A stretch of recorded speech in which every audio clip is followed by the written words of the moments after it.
Let's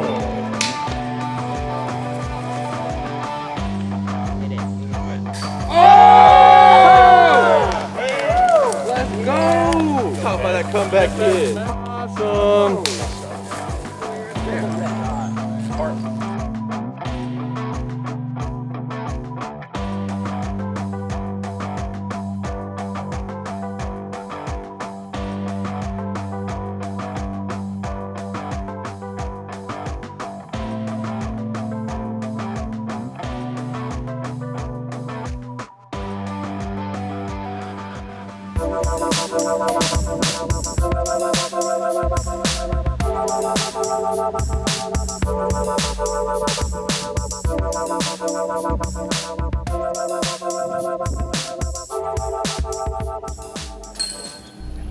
Hello and welcome to the Next Generation Tour's Southern Regional Championship at the International Disc Golf Center in Appling, Georgia. I'm Matt Dollar, and today we'll have short recaps of rounds 2 and 3, then we'll cut to 36 players before having full coverage of the final group of the day. The top 8 players will qualify for the finals in Arizona. The winner will get that free entry and free trip. And here's a quick look at what we got after round 1. This is the A pool leaders. So the A pool started their day on the Steady Ed course, and now they are here on hole 3 at Jackson. That was Matt Allen pitching out. There's round 1 leader Christian Wilburn having a little bit of a slice through. This is Josh Hollingsworth out of Mobile. We'll be seeing him a lot this weekend. And after some quick clips there, we'll move through the course. Here's hole 13, part of Turkey Gulch. We'll have a lot more from Turkey Gulch later in the finals. And here is the newly redesigned hole 17. Not so much redesigned, it's just added in a long tee. And definitely for these level of players is playing like a par 4.5 or par 5. So we'll slide over to the Steady Ed course and check out what the B pool is doing. So the way the A pool and B pool were separated was just 8 of the winners from 8 of the qualifying events was in the A pool, 8 of the winners in the B pool. Here's a look at one of the higher rated players in the field. This is Danny Voss out of Orlando, Florida. Danny has a very steady game. There's another Georgia guy, Andrew Vanstone. And Ricky Meadows will be finishing off this group here on hole number 6. Gotta get hole number 6. It is a must birdie. There's Nick McLeod from Opelika, Alabama, teeing off on hole 5. He's throwing the forehand, which means you have to go down the middle route. Now this is a little bit of a short par 4 coming in at only 510 feet. But when the water is up, it plays really tough. And if you don't have a lot of distance and you're not very certain you'll hit that gap off the tee, it's usually best just to play down the left fairway that we saw Nick McLeod play a minute ago. That's where you see the lefties and the forehand players usually go. Alright, so this is our lead card we've called up with here. That was Silas Schultz from Baton Rouge, and now here's Zach Smith out of Atlanta. He is a lefty and he's throwing out in the righty gap. Zach was our first round leader, and he's one of those guys, he doesn't play a lot of events, but he's really good. And that's one great thing about the Next Generation Tour. You know, it's bringing guys out of the woodwork who normally don't play a lot of events, but this is getting them seriously involved in a competitive aspect of the game while hoping to do something great like win a car. Or in this case, to try and win a free trip to Arizona to then try and win a car. The format really pushes your ability to stay in there and not have any bad rounds. You can't really have any slack rounds if you're trying to get there in the top 8 or even the top 3 if you're trying to get that free entry fee. So you can't ever really relax and let off the gas, and I think that leads to a lot of guys putting more pressure on themselves and not shooting their best golf. Alright, well that's going to be the end of round 2. We're going to do a quick recap of round 3 on the Steady Ed course, and at the end of this round, only the top 36 will advance to round 4 on the W.R. Jackson course. Here's a quick look at the guys that are currently in the cut.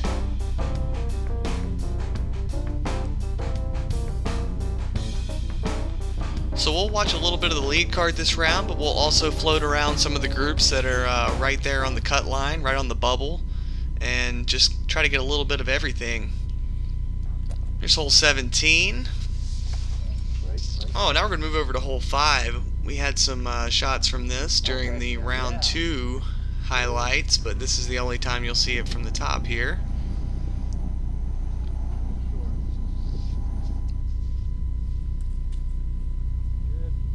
Yes!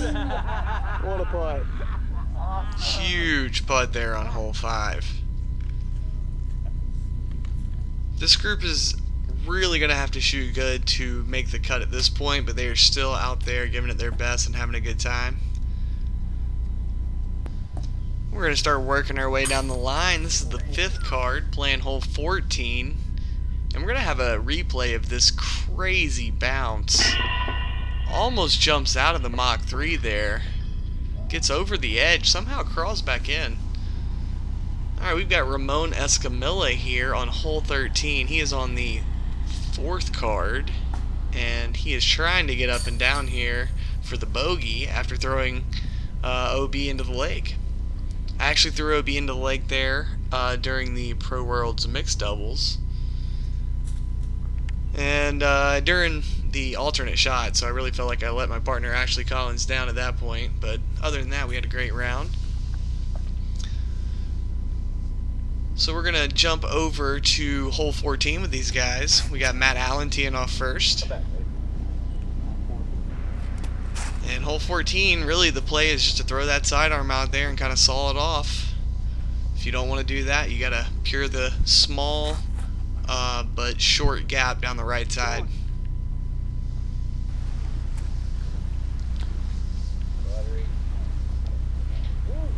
It is a serious ace run right there. I believe that was Josh Ham with that ace run. Alright, we're going to move on back to the 2nd card here on hole 13. We have got Josh Hollingsworth hammering a tomahawk, but it hits a late tree. It's going to leave him about 45 feet for the birdie. Second to tee is Danny Voss. And he's going to be left with quite a tough putt. Ricky Meadows just going to throw a thumber at it, and man, is that a really nice shot. Almost hits the pole when it rolls by. That'll give him about 25 feet for the birdie. And what looked like one of the best shots of the group was that defender coming in after the forehand, and it just rolled away from the pin also. Seems like all the thumbers and forehands on this hole catch a little roll. Oh, Josh Hollingsworth makes good on that putt from about 45 feet after the tomahawk got the unlucky break. Birdie's going all around here on 13, it's looking like. Ricky Meadows is going to need to make this to complete the star frame. Looks like that tree's not really going to be a factor, but it is about 25 feet and uphill. He's just a little bit off to the right. We'll follow the 2nd card over to hole 14 before we wander off to find the lead card. Once again, hole 14, a must-get hole, and it's kind of a, I don't know, a mind jammer, because if you want to throw the shot that you know is going to go to the pin, if you throw it perfectly, then you want to throw the right gap. But that gap is way harder than throwing the forehand, so kind of a catch-22 there. So that was Zach Haynes that just threw that shot down the right side like we had talked about. Zach actually is playing really good this round. Someone in his group tipped me off and said that he was probably about 10 under par at this point with a few holes left. Maybe 6 holes left. So we have caught back up with the lead card, and they are on hole number 12, 388-foot par 3.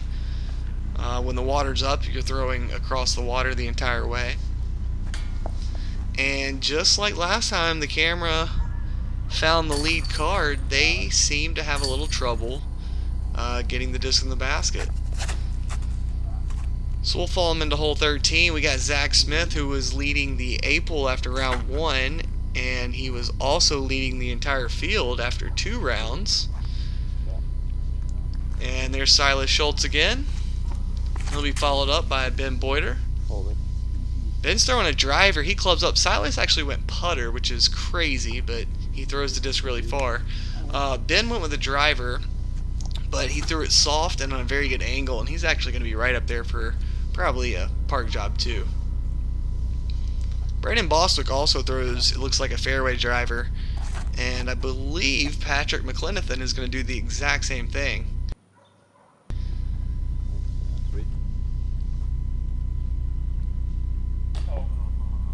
Oh, Zach Smith with a heartbreaker from way outside, almost puts it in there. Seems like every time the camera finds Zach, he is almost making a putt. But there's no almost in Patrick's putt there. That was a beautiful putt for the birdie. And Brandon will follow that up with a birdie himself.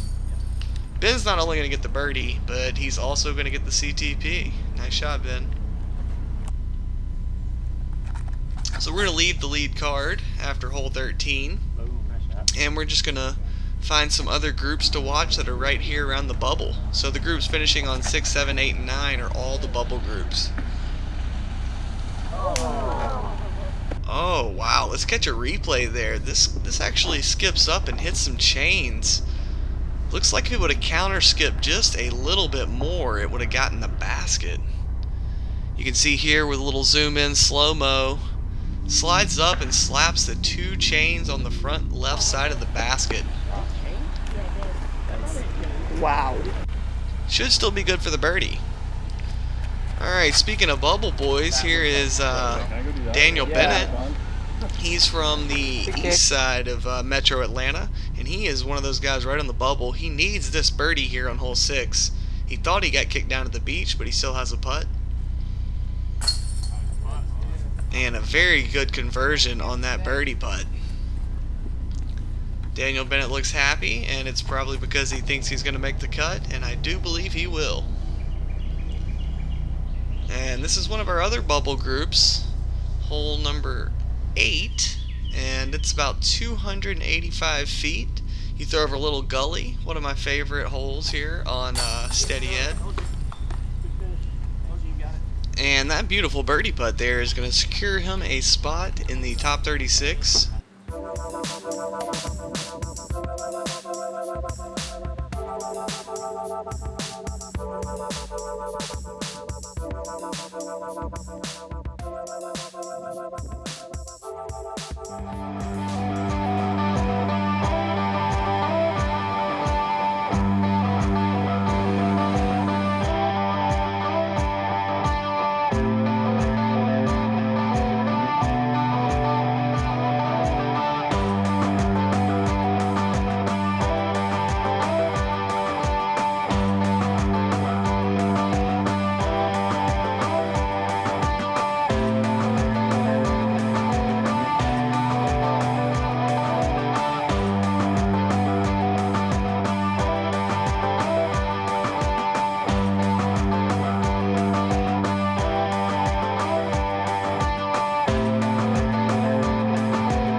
Representing 5th through 8th place, in position to go to Arizona.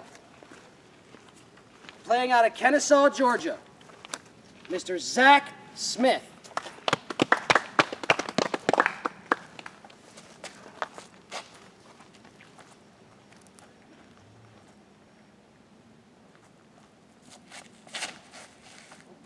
Good kick. Come out of there. They did? Yep. Team 2nd. Playing out of Mobile, Alabama, Mr. Josh Hollingsworth.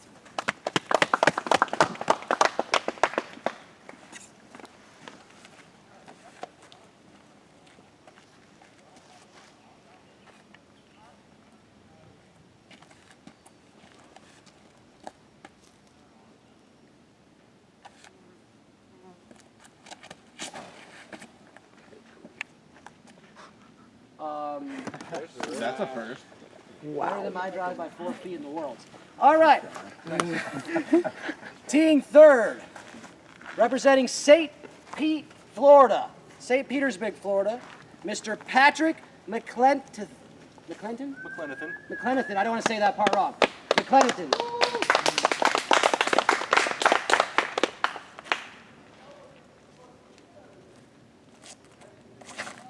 Turn it.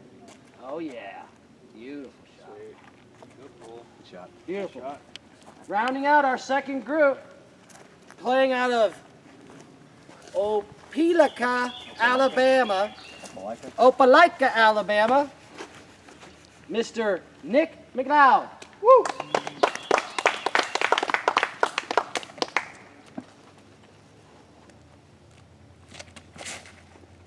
Oh yeah. Flex. Come on, baby. Come on. Get out of there. That'll work. That'll work. Mr. Smith. Thank you.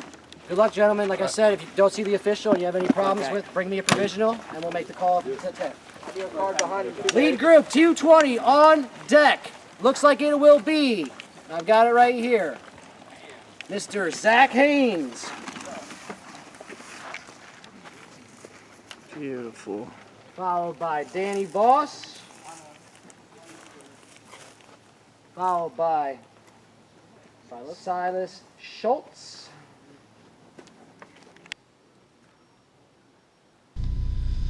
Alright guys, this is Matt Dollar and I'm back here with you during the final round. So the finals featured the top 36 players after the first 3 rounds. And now we're here competing on the W.R. Jackson course. The same exact layout we played during the World Championship. Josh Hollingsworth goes overhand on hole 1. Never seen that before, and I've played probably 30 tournaments at this course. Ooh. We went into the slow-mo there. Patrick drilled that tree with his hand. You could hear the smack, but he seemed to be okay. He shook it off nicely. And we'll continue on here on hole 1. Josh Hollingsworth nabs the 3. Overhand, pretty good putt. Holy cow, I've never seen that before. And he will be the only birdie in the group on hole number 1. We'll move to hole 2, formerly hole 7. 390 feet, par 3. That's a good looking drive right there. This is really set up for the backhand hyzer, and it's something you want to throw with a little bit of hyzer that just slowly stands up but continues to move forward and left the entire way. Really tough hole for a lefty or a forehand player.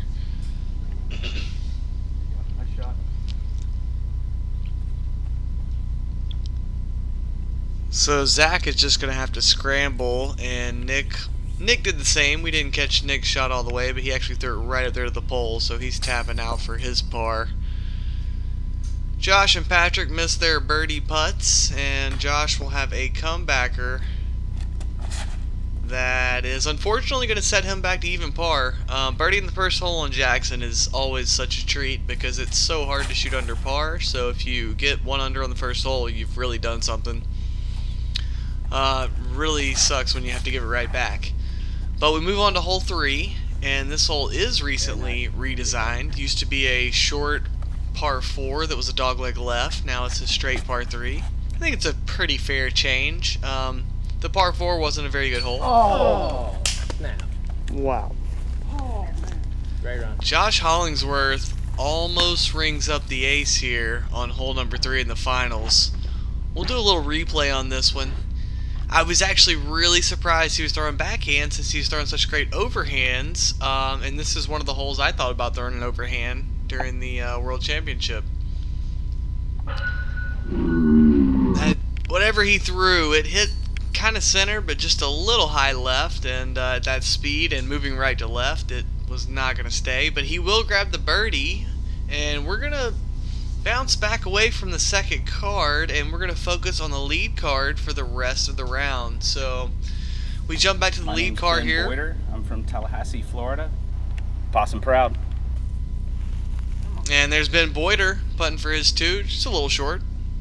My name is Silas Schultz. I'm from Baton Rouge, Louisiana. I'm 14. There's Silas Schultz, younger brother of Thunder. My name is Danny Voss. I'm from Orlando, Florida, Vamos, Orlando. And let's see here, I qualified at the Daytona Beach qualifier at Tuscaloosa Park.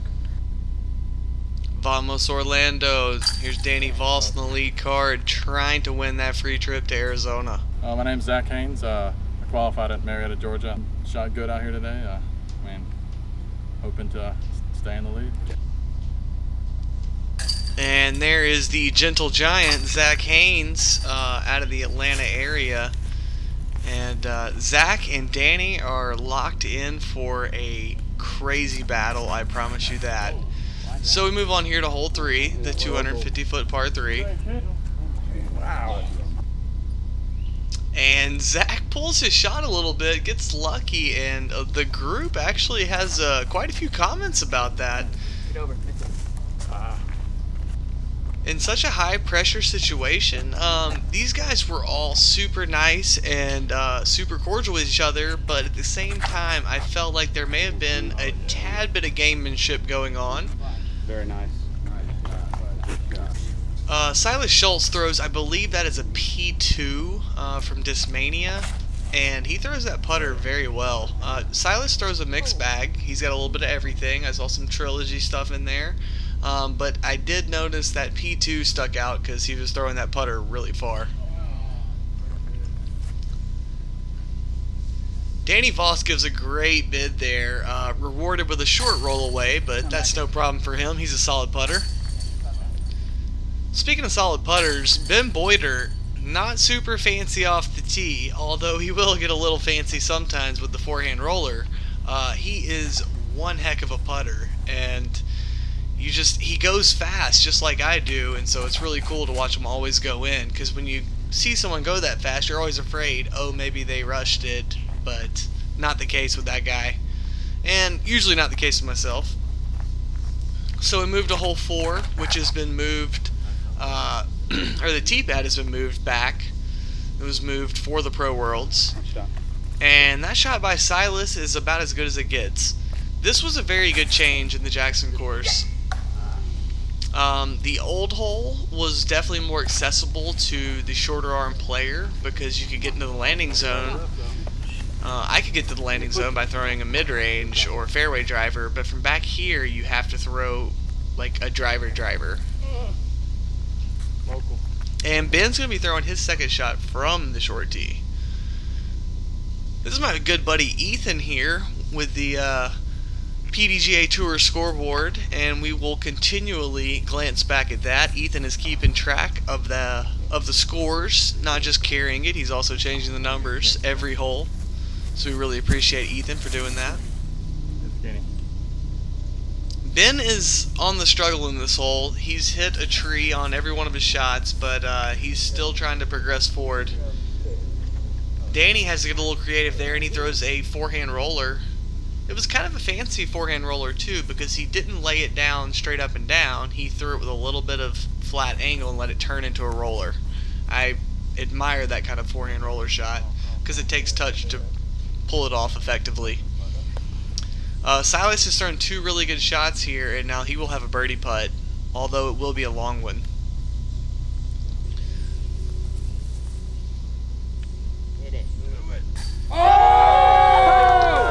And that is Ben Boyder, Possum Proud. Possum. And he was having a really tough hole, and then he just pulls this shot out, throws this pure looking flick with a mid-range. Not sure which midi it is, but whatever mid-range it was the right mid-range.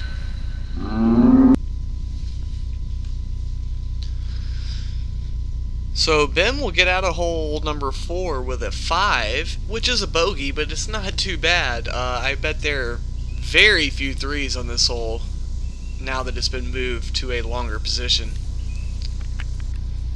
So Danny's going to chip up there, should get him an easy par, and Silas will have the long uphill putt, probably about 40-45 feet in uphill. Oh, beautiful putt from the kid. He drains it in there, and he'll run up there to get it. Looks like he's getting bit by something. We'll catch a replay of that. Silas Schultz is going to go far. So Zach Haynes putting for par. And now we're going to have Zach Haynes putting for bogey. That was a pretty bad miss. You don't want to miss the death putt going downhill. Oh my goodness, what has happened here on hole number 4? Zach Haynes has just taken a 7. And Danny Voss has went from 1 stroke down to 2 strokes ahead. And we'll move on to hole number 5. Hole 5, 645 feet. It is a downhill, right-turning tee shot. And then it will be an uphill, long, straight second shot. Very, very hard par 4. 4 and 5 back-to-back are really tough. I was actually super surprised to see Ben not throw forehand off this tee shot. It definitely sets up for a forehand. However, if you want to get far enough up there to possibly get to the basket on your second shot, it really does pay to throw a backhand. Although, while warming up for this event, I threw the Fortress, which is a new disc from Westside, Speed 10 disc. I threw a Fortress forehand off this tee pad, and then threw another Fortress on my second shot, and actually got the birdie 3.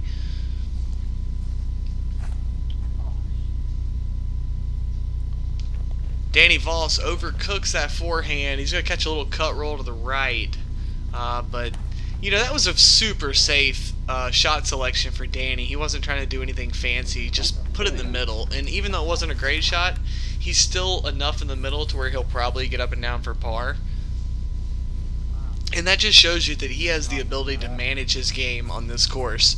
And this is a course where you could be the kind of player who throws really great shots, but you could still get beaten up by this course really badly because it is so tough and it puts you in all kinds of spots where it's not always beneficial to chase after that birdie.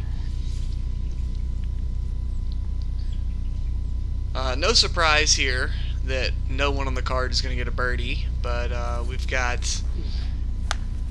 we got Danny with a really tough putt for the par. He's going to come away with a bogey, and Zach is going to climb 1 stroke closer back to the lead. So after his triple bogey, he's still only 1 behind.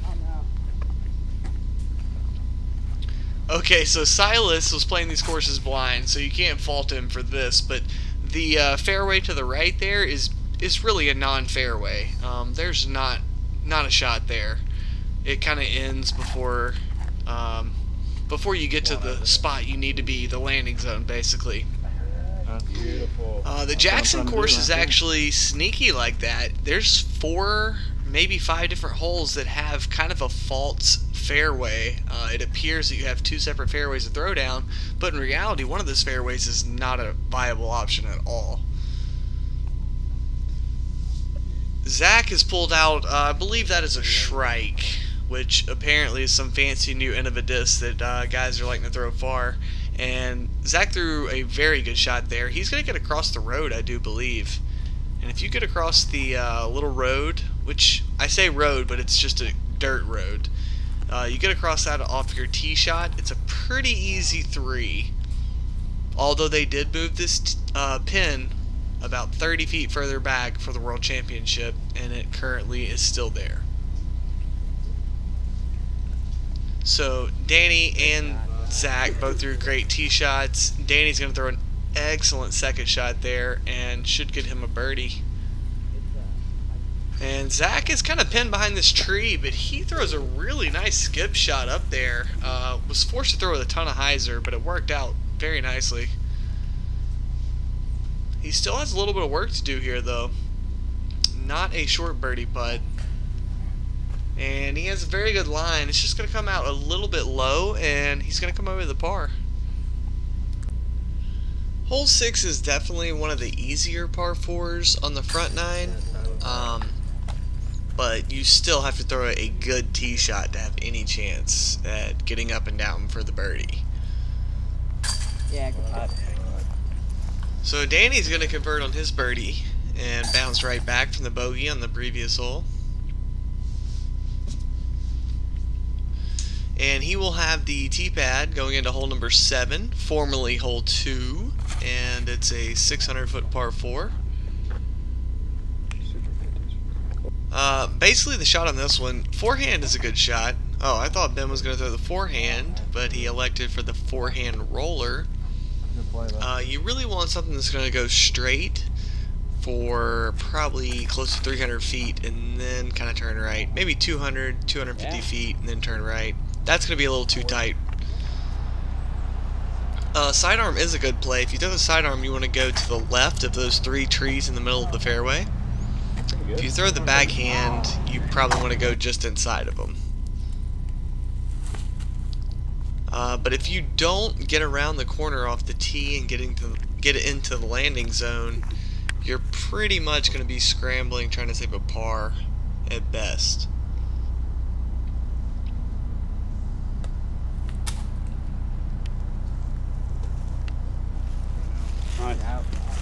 Danny lines up that forehand with a mid-range, holds it very nicely, gets out to the left side.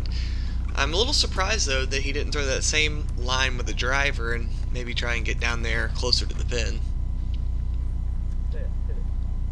Well, I thought Zach's shot was going to be too tight, but apparently it was just right, and he was able to throw it up there for what should be a pretty easy birdie now. I generally like to throw either a very flippy backhand off this tee or a forehand, and then if it turns out good, I get to throw a thumber on my second shot.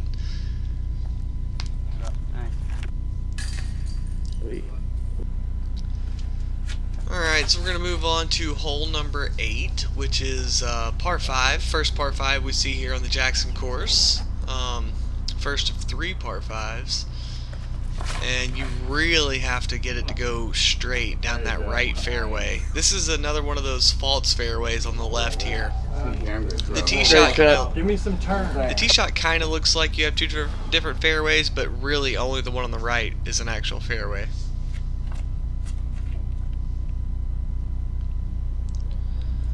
Ben's going to go back to that forehand roller. I think it flipped over just a little too early. If you do go left a little early, you generally wind up in that island of trees in between the real fairway and the fake fairway. So Ben is in that island of trees in the middle, and he's going to throw a tomahawk to get out. It goes a little too deep. Tomahawk seems to be the choice to get out of there.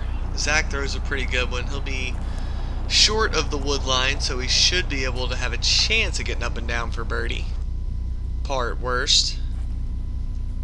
So there are 2 fairways here. You can see the basket down that left fairway, but honestly the right fairway is the better fairway on this hole.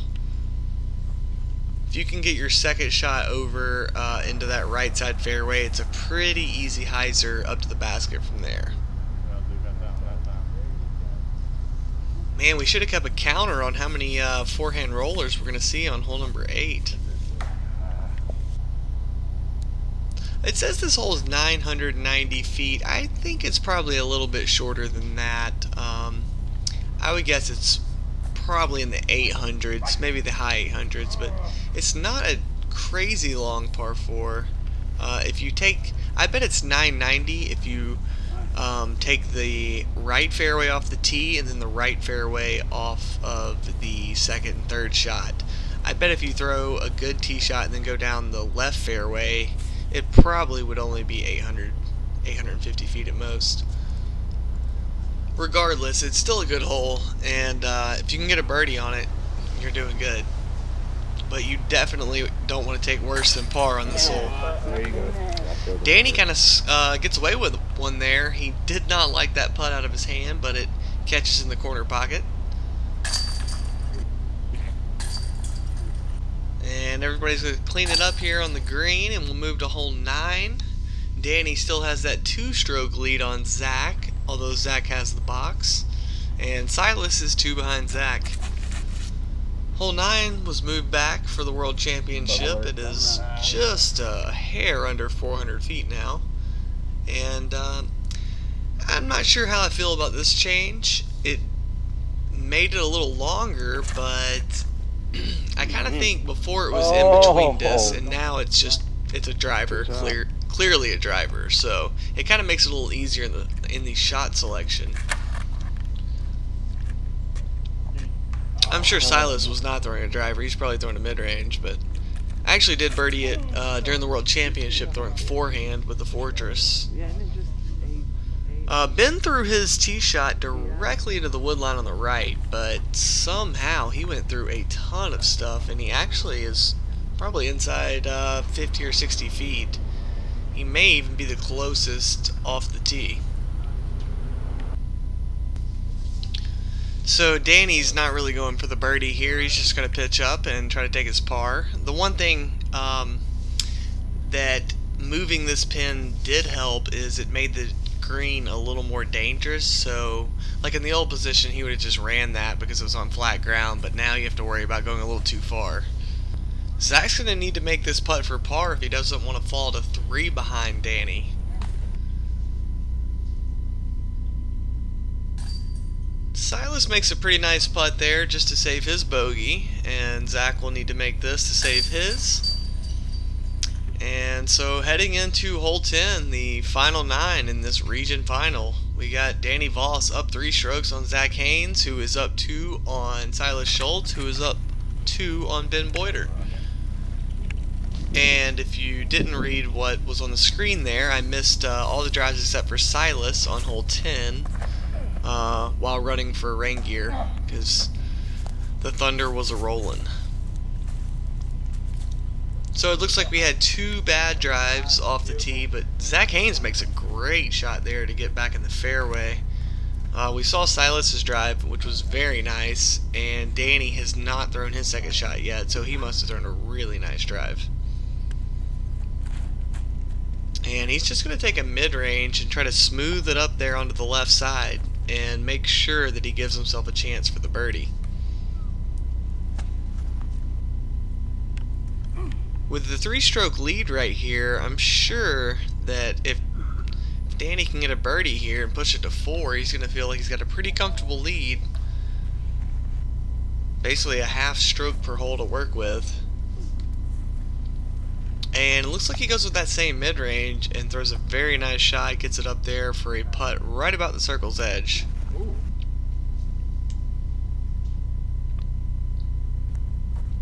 I really like hole 10. It's just a good par 5. I haven't seen it eagled too much. I know it's been eagled once or twice, but how about these two guys? They're playing rock, paper, scissors to see who's out. Yeah, buddy. Nice putt. Oh,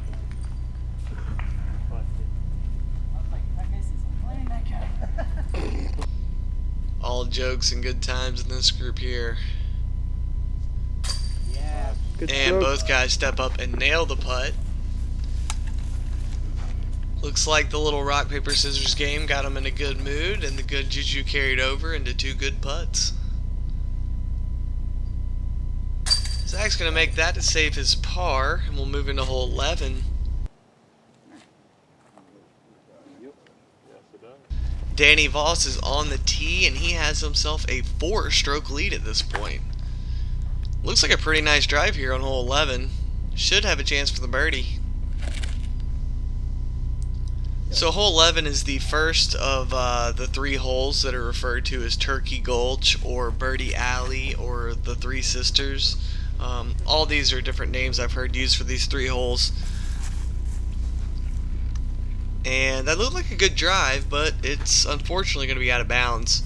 That's the one thing about these 3 holes, why they have nicknames and all these other things, is basically because they just stick out like a sore thumb. They don't really belong on this course. Jackson is an amazing course, but these 3 holes are just, you know, they're not good. They're not great holes. I would say the 3rd hole, hole 13, is probably the best of the bunch, but 11 and 12 are just not the best. So Danny Voss nails the birdie there. Zach Haynes actually hits a great putt to save his par after going OB on the drive, but Danny is now sitting at a 5-stroke lead. And hole 12, if you do not cross the initial creek, you are out of bounds. So Silas didn't cross the initial creek, so he'll be out of bounds and have to go to the drop zone. Ben throws a great looking shot.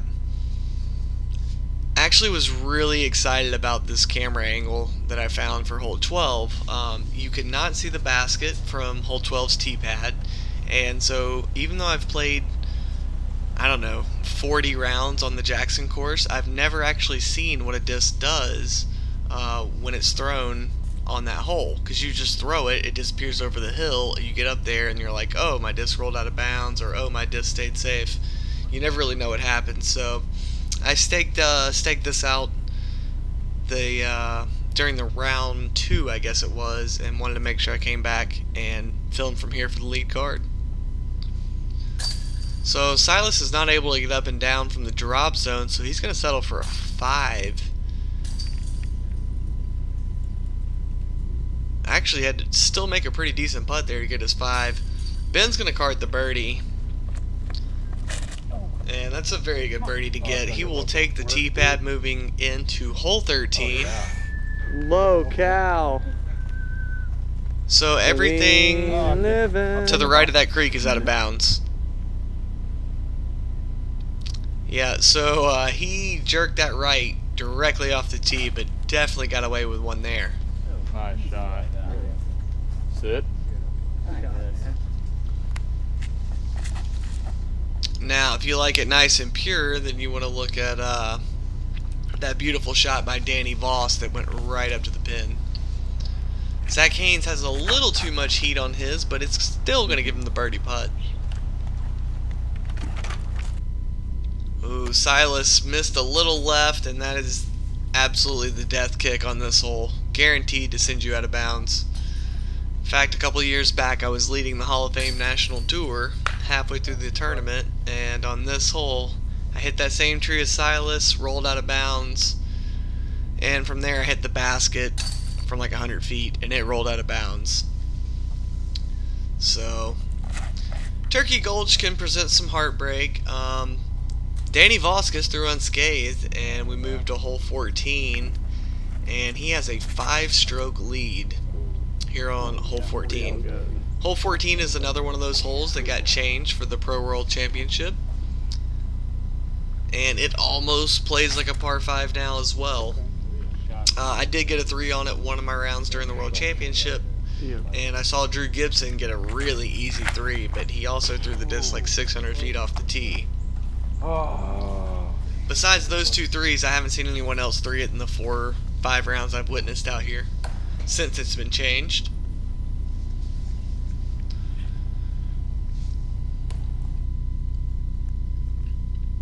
So Silas has found a tree 3 shots in a row on this hole. He's going to need to do some scrambling to salvage the rest of this hole. Danny Voss seems to have missed his route there, but got a little lucky and should put him in decent enough position to get up and down for the par.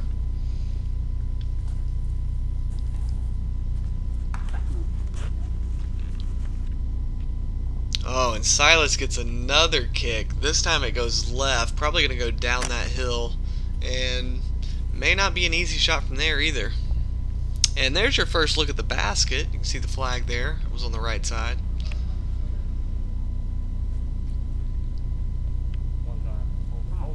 Danny did end up with a pretty nice little line over here. Gives it a pretty decent little run. Danny has just got it on cruise control right now. And there's a couple baby deer just off to the right of hole 14's basket. Fawns, you might say.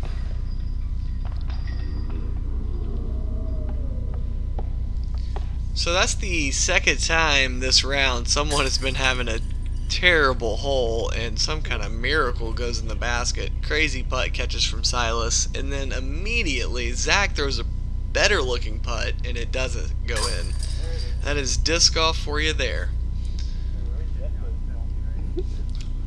Well, Danny Voss makes his par, and he will have a 5-stroke lead heading into the next hole. Oh, correction. He will have a 6-stroke lead. He is at 14 under par. and Zach Haynes is at 8 under par. However, Danny has hit a tree on the right side of the fairway on hole 15, and he is kicked out of bounds left and early here, and he will have some work to do. Meanwhile, Zach gets up and throws a high-speed driver and gets a beautiful looking line. It turns a little early. We kind of lost sight of it. We'll have to wait and see if he ends up safe or not.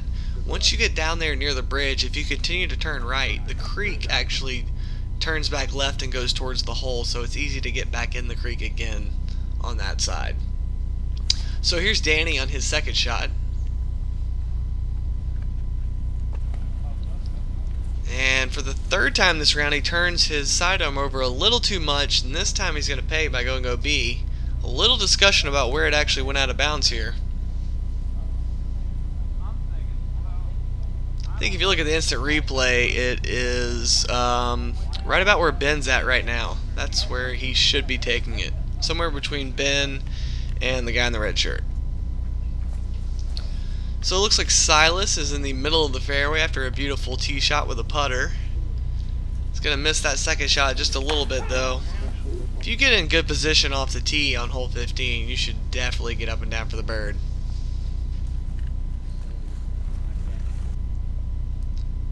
So Danny got a little bit of extra footage on his spot than he probably should have. However, it might have put him in a worse spot. He was forced into a weird hyzer angle, and I don't think he's up there, at least not close. And we found Zach's drive inbounds and safe and only about 100 feet from the basket. So now we're in a crazy position. What was a 6-stroke lead, now we have Danny putting for double bogey. Oh, man. It is a really good bid on that one, but Danny's going to be settled with a triple bogey 7 here. And Zach Haynes, who is down 6 going into this hole, has a putt for the birdie 3. Ooh, slight miss by Silas. Here's Zach. Instead of a putt, it's actually a tap in. So Zach getting the 3 here is going to cut 4 strokes off of Danny's lead, and all of a sudden we have a 2-stroke ball game and a 2-horse race. 3 holes to play. We go to hole 16, the downhill 285-foot par 3 with out of bounds all on your left. Zach goes with the backhand turnover and throws an excellent shot. He is just deep at the pin, probably about 20 feet. Silas goes imitation game and throws the same exact shot. Most players in the pro division, you'll see throw a forehand on this one, and Ben went with that forehand. Danny goes with the forehand as well, but his comes out a little bit early, and he's going to have a long putt for the birdie. Oh, and Danny just misses it low. It was a great line. And then Ben is going to miss it high. Right in between those two, goes in every time. And just like that, Zach makes his birdie putt and has taken it down to a 1-stroke difference. So going into hole 17, 588, par 4, plays like 700 at least though. Yep. Wow. Okay. Whoa. And Zach has missed his line off the tee. There's a Mando down there, so you have to kind of be a little left. Silas has the Mando tree. But anyway, Zach actually went to the left of the gap down there, and then it still turned over and came back in the fairway. So a little luck there is going to give him a pretty good position. You couldn't really see on Danny's shot, but Danny's shot turned over a little too much, and it kind of cut rolled back in the middle as well. So both these guys are going to be close to the fairway, but neither in position probably to get up and down for a birdie.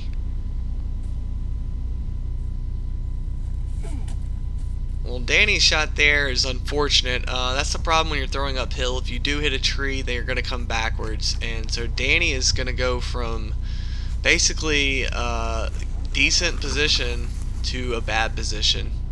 And Zach is not going to get greedy. He's just going to pitch around the corner up there and play for the easy par, it looks like. Wow, both these guys surprised me here. I was really surprised that Danny just putted back to the middle there.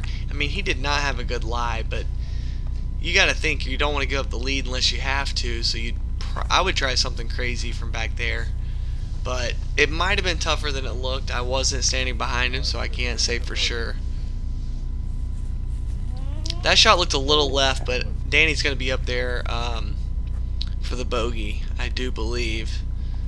And Zach has thrown a very nice putter shot down there, and he will be there for the par. So if both these guys make their putts, the 6-stroke lead is going to be cut to an all-square match going into the last hole.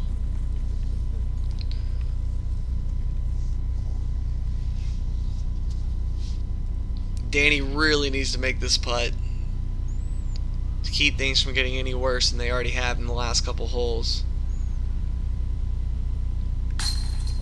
That is a huge putt from Danny. I mean, it's not a long putt, it's like 20 feet, but in this kind of pressure situation, that is a huge putt. And a very, very nice putt from the kid, Silas Schultz. Zach will tap in, and we got to tie a ball game. Meanwhile, Ben's still over here putting. It's going to be a little low, but we're going to move to hole 18. Zach and Danny are now both 1 over par for the round, sitting at 10 under, and they are tied for first going into hole 18 here. Par 5. Multiple options off the tee. Zach goes with the hyzer down the right fairway. Oh, Danny tried to follow the same route, pulled it just a little wide, and catches the one tree that kind of sticks in the fairway early. He did drop down towards the middle, and he's not out of bounds in the creek, which usually happens when you hit an early tree. Good shot, man.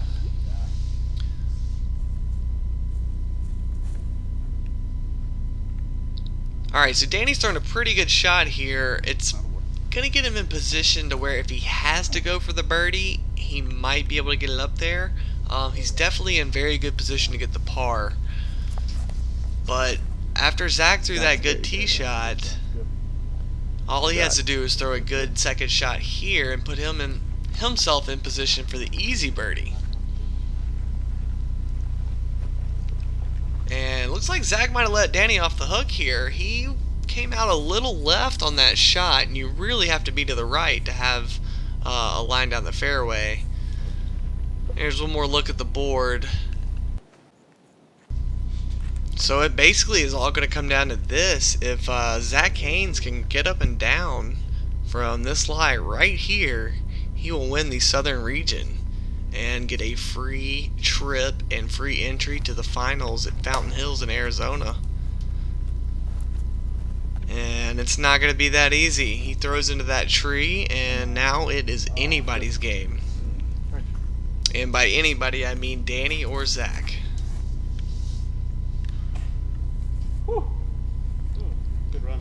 Zach throws a good line on his upshot, but he comes up a little deep. He might have a slight tester.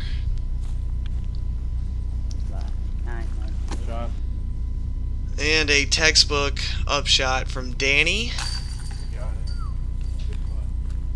Beautiful putt from Silas to finish off the round with a birdie. Quite the up and down round, but definitely not the last we'll see from this kid.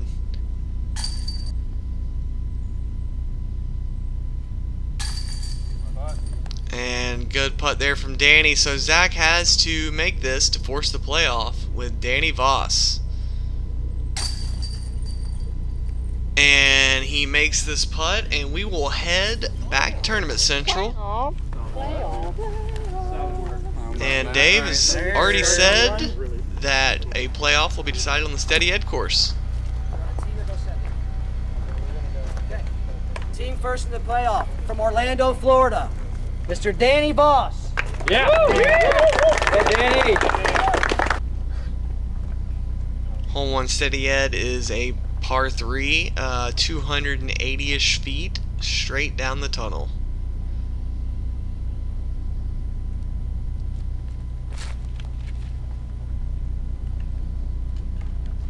Potter Springs, Georgia, Never heard of that. That's why. It's time. Mr. Zach Haynes. Yeah! Alright, so Danny missed a little short right. He hit a tree and kicked backwards. So if Zach can get up and get a birdie here, he could potentially win the championship. We're going to have a match, folks. Everybody follow him. Give him a big crowd. We're going to catch a replay on this because it took a skip you might not have seen. We're going to zoom in. It lands on this down tree, and boom, gets the big skip up there to give him about a 35-footer, maybe 40-footer. Danny saw what it looked like when he got up here, but he really had no choice but to try and lay up and hope that Zach did not make this putt. So to win the region, Woo! and the free trip to Arizona, that is your champion, Zach Haynes from Powder Springs, Georgia. Caddied by his dad all weekend. Alright guys, we're going to go to some interviews with the winner and the other qualifiers. Thank you so much for watching. I'm Matt Dollar, and I hope you enjoyed this video. Please subscribe to my YouTube channel. All right, I am here with the winner of the regional final of the Next Generation Disc Golf Tour here at the IDGC, which is the Southeastern Regional. Tell me about that crazy battle you took part in out there. Yeah, it was we're tied going in. Give a birdie, take a birdie. Then I took a triple. Many holes later, he took a triple. So we ended up tying on hole 18. Both parred, went to a playoff. Both had nasty drives. I just had a better look than he did and made the big putt for the win. Now you were 6 strokes behind heading into hole number 14. Did you think you still had a chance at that point? I was just going to play all out. You know, maybe if I came up 1 stroke, it wouldn't matter. I just want to play my best, and you never know what might happen. It just goes to show you that it's never over till it's over. That is absolutely true. Well, you were the champion here at this region, so you get the all expenses paid trip to Fountain Hills in Arizona for the finale. Do you think you can pull off the big upset there and win the whole thing? If the putts are going in and it's not 30-mile-an-hour wind, then I think I got a good shot, absolutely. Well, make Georgia proud as you have this weekend. Congrats on your victory. Absolutely, thank you. All right, I'm here with Danny at the end of the regional final here at the IDGC. You had a pretty crazy battle out there. Anything you want to say about it? Man, that was a heartbreaker, dude. But, you know, that's disc golf. You know, I said at the beginning of the round my goal was to go out there and have fun, and I sure did.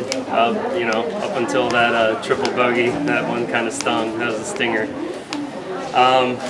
But, you know, there's another round to go, and it ain't over till it's over, and other, you know, coachisms and things like that. Well, you're a great player, and I really look forward to seeing how you do out in Arizona. Thanks, man. Appreciate Absolutely. Could you tell us what your name is and how you finished today? My name's Josh Hollingsworth. I'm from Saraland, Alabama, right down near Mobile. Qualified at Chickasaw Park. I think I finished 3rd today, which means I get free entry to the final, which is awesome. Shot really good the last round. 1 up on Jackson is pretty tough. Chained out of an ace that's on film, so I was happy with my last round. Did you utilize the overhand a lot during that round? I probably threw overhands on half of my throws. If it wasn't a putt, it was almost always an overhand. They're just so trusty. They're right down the middle, and that's what you need to do on Jackson. Stick in the fairway and go straight as far as you can. Absolutely. Well, great playing this weekend, and good luck in the finals. We'll be watching. Appreciate it. What's your name, and where are you from? My name is Silas Schultz. I'm from Baton Rouge, Louisiana. All right, Silas, glad to have you here. Have you ever played these courses before? No, this is my first time. First time. Silas, how old are you? I'm 14. 14. What grade are you in? Just going into high school. Cool, awesome. So how long have you been playing disc golf? About 6 or 7 years, since I was 6 years old. Awesome. Well, good luck out there. All right, thank you. My name's Ben Boyder. I'm from Tallahassee, Florida. And actually, I didn't get into any of the qualifiers, so I came up here the day before, and they had a last-minute qualifier on Friday. Have you ever played these courses before? I have. Actually, I came up here, I started playing competitive golf in 2011, and I came up here for the PDGA Championship and played it, and I was hooked immediately. So, Possum proud. I didn't shoot like I wanted, but I had fun. I qualified, and I'm going to go kill Fountain Hills. Nice. So you're looking forward to going to Arizona? Oh yeah, I played it a few times. My best friend growing up lives out there, 20 minutes from the course, so pretty familiar with the course. So awesome. Looking forward to get out there. The last question I want to ask you is, What can you take from this weekend's experience to make you better for Arizona? I'm going to go learn how to putt. Attaboy. Sure. Well, good luck out there and make us proud. My name is Patrick McClenathan, and I'm from St. Petersburg, Florida, and I qualified through the Clearwater qualifier at Coachman Park. That's awesome. How did you do this weekend? I played all right the first day. I think steady was probably my better course. It's a little shorter. I didn't really have the arm for Jackson, but I played all right. I kept it in the fairway, and the second day was a little worse. I kind of fell apart on the second round, got a little tired, but all in all, I think I kept it pretty together. You were playing these courses blind this weekend, is that correct? I was. Yeah, it's tough. I got a quick walkthrough on Jackson, but I was pretty much playing it blind. It's the first time I've ever been here. It's a beautiful course. The facility's great, but... Well, I'd say you did a great job, being that you've never played here before, and it looks like you may have qualified for the finals. I think so, yeah. I look forward to Arizona. Well, congratulations. Great shooting. Thank you. With Idris Garcia, and he just shot the hot round here at the final round at the Next Generation Regional Final at the IDGC. He shot a 1-under on the Jackson course. So tell me about that round. Was it good?